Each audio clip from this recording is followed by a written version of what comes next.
ഇന്ന് തന്നെ ഡൗൺലോഡ് ചെയ്യൂ. കാണൂ നിങ്ങളുടെ ഫേവറേറ്റ് ഷോസ്. നിങ്ങൾ പകരം വീട്ടിയല്ലേ?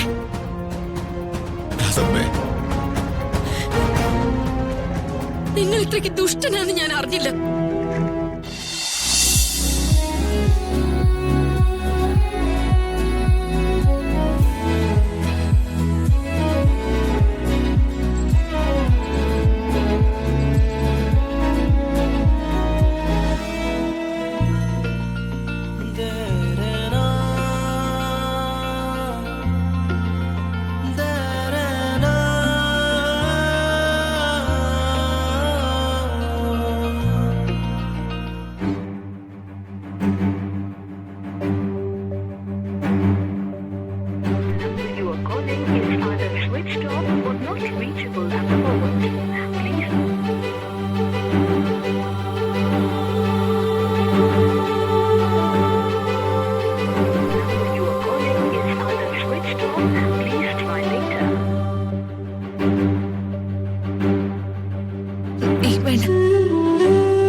എന്താ മോളെ?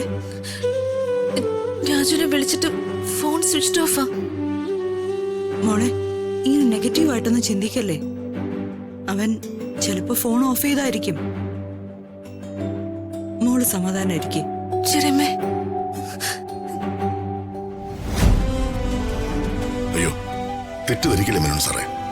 ആരെയും വിളിക്കണ്ടെന്ന് ഞങ്ങളൊരു തീരുമാനം എടുത്തതാ. അതുകൊണ്ടാ. ഇല്ല, വേറെ ആരുമില്ല. ഞങ്ങൾ വീട്ടുകാർ മാത്രമേ ഉള്ളൂ. അതിന്റെ കാരണങ്ങൾക്ക് അറിയാമല്ലോ. ശരി ശരി. ശരി. എന്താ ഏട്ടാ? രാജുവിന്റെ വീട്ടിലേക്ക് കാർ അയച്ചിട്ടുണ്ടോ? അയ്യോ ഇല്ല ഏട്ടാ.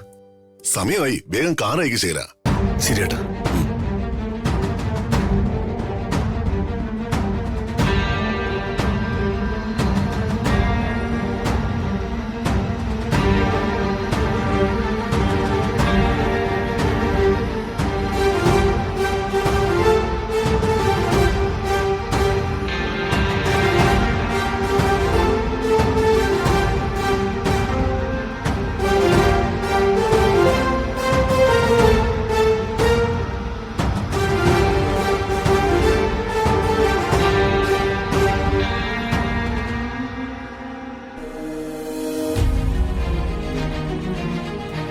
അളിയൻ ഇതൊരു റെഡി ആയില്ലേ? മുഹൂർത്തത്തിന് സമയമായി. അളിയോ, അളിയനോട് ഇല്ലേ? അളിയന്റെ ബൈക്ക് കാണുന്നില്ലല്ലോ. ശരിയാ, ഇവൻ ബൈക്ക് കൊടുത്ത് എവിടെ പോയി? അളിയാ, അളിയോ,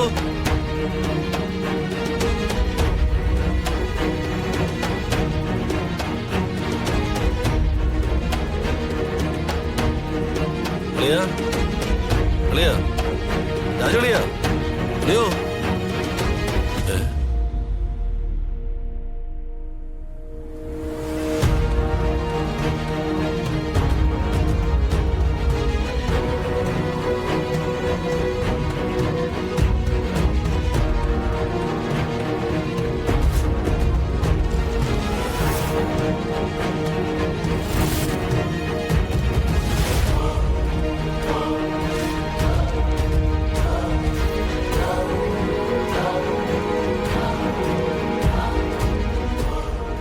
ഒത്തുകളിയാണല്ലേ? എന്താ? അച്ഛനും മോനും തമ്മിലുള്ള അഡ്ജസ്റ്റ്മെന്റ് ആയിരുന്നു. നീ എന്തൊക്കെയാടായി ചോദിക്കണത്? അളിയൻ നാട് വിട്ടു.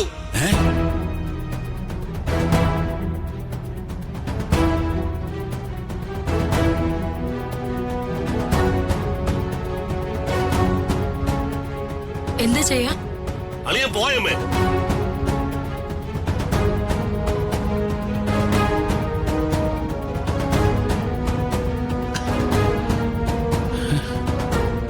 നിങ്ങൾ പകരം വീട്ടിയല്ലേ?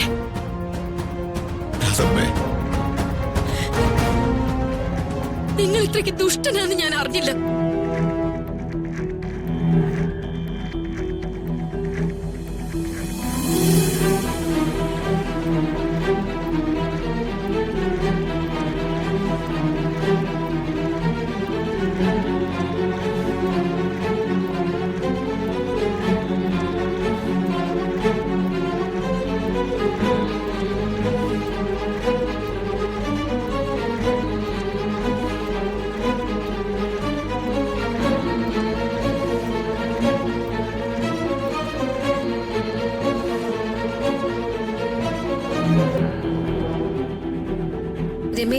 ഒന്നൂടെ കണ്ണാടിയിലൊന്ന് നോക്കിക്കോ.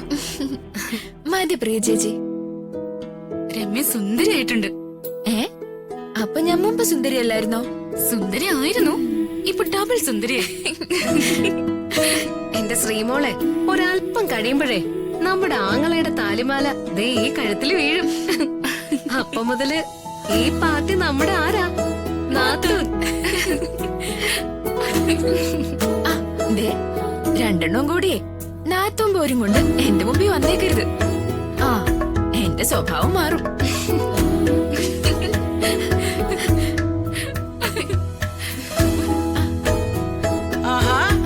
കല്യാണ പെണ്ണ് ഇത്ര വേഗം ഒരുങ്ങി കഴിഞ്ഞു. അത് പിന്നെ 2 നാത്തൂന്മാര് കൂടിയല്ലേ ഒരുക്കുന്നത്, അതുകൊണ്ട് വേഗം കഴിയും.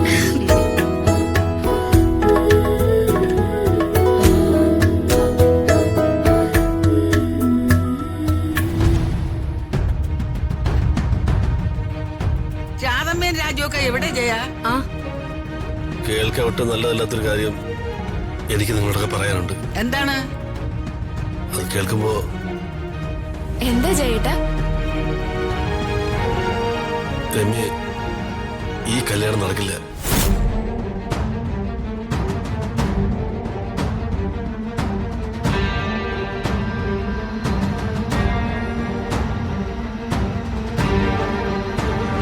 എന്താണ്? കല്യാണം നടക്കില്ലെന്നോ?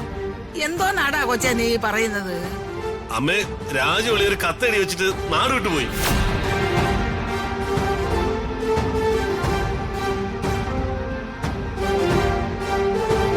കത്ത്.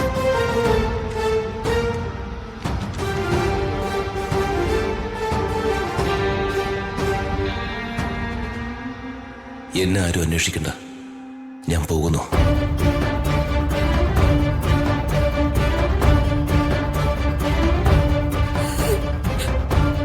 ശ്രീ